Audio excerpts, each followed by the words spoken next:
Dr. T. Subbarami Reddy.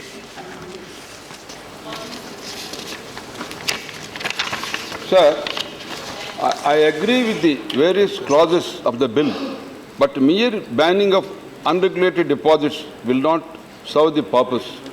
There should be norms and rules to be issued by state government and standard for its implementation.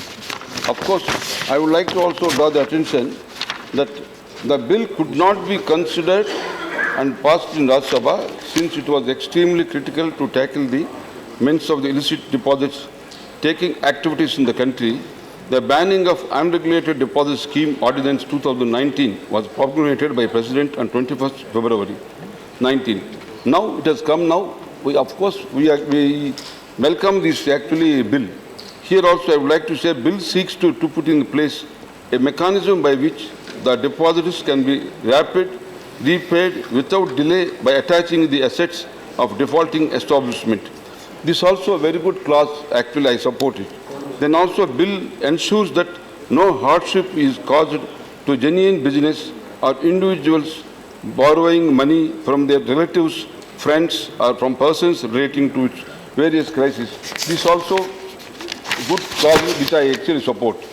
And sir, one more thing is the banning of unregulated deposit scheme 2019, which seeks to replace banning of unregulated deposit scheme ordinance 2019, provides for some good clauses which I also would like to draw the attention.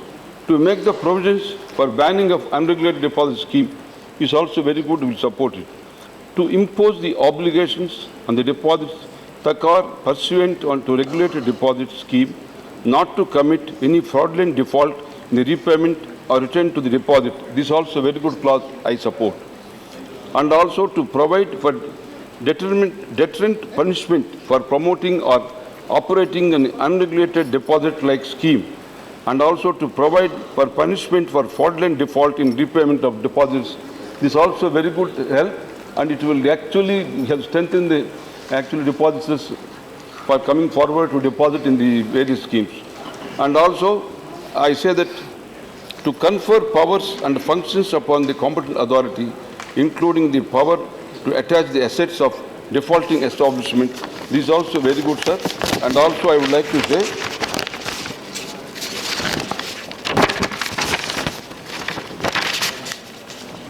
in the clause 37 of the bill, empowers the central government to make rules for carrying out the provisions of the Act, the matter in respect of which the rules may be made, and also the information and other particulars to be taken to consideration before issuing an order and manner of attachment under subsection 3 and section 7. This is also a very welcome clause actually. And also clause 38 of the bill empowers the state government to make rules in consultation with the central government for carrying out the provisions of the Act. This clause also is a welcome clause.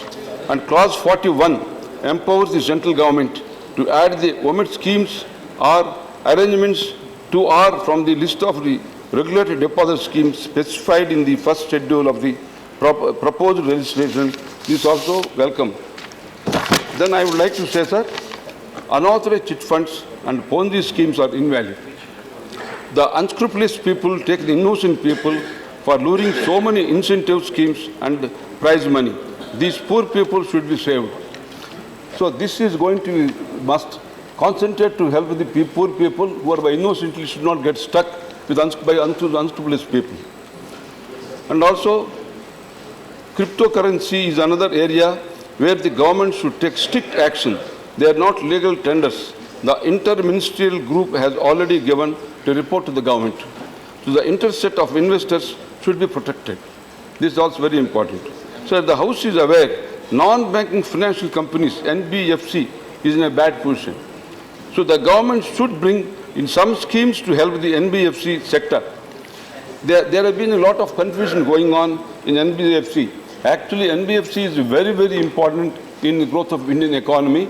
No doubt there was some actually unscrupulous people have misused it, and also banks have suffered, and Reserve Bank is putting a lot of actually conditions on this NBFC schemes. But still, I draw the attention of the Finance Ministry to pay attention to see that NBFC problems are solved and they are made use of actually in Indian growth of the economy. They also have been regulated by Reserve Bank of India and they are allowed to raise money and deposits from the public under the, here are the regulations of NBFC. I want a lot of attention. Here is the NBFC, actually a lot of confusion going on. NBFC is now, about 9 months back, they were playing a very important role in giving the funds to the various industries. Suddenly some 2-3 unscrupulous fellows played mischief. Because of that, the entire system has been shattered. And Reserve Bank of India has been very firm on putting the whip on this NBFC. But if every NBFC cannot be made as a wrong and unscrupulous people, there are good NBFC also. So this is a very important where I draw the attention of Ms. Nirmala Sitharaman to pay attention and see how best NBFC can be utilized much more to raise the funds for the growth of the industry and economy. The government should announce some package to revive the industry and they should be allowed to bring back bonds to raise money. So I support the bill and I am very happy that a number of clauses are there. Of course, there are some amendments for me. I will give some suggestions on that. Thank you to all. Thank you, Dr. Subbarami Reddy ji.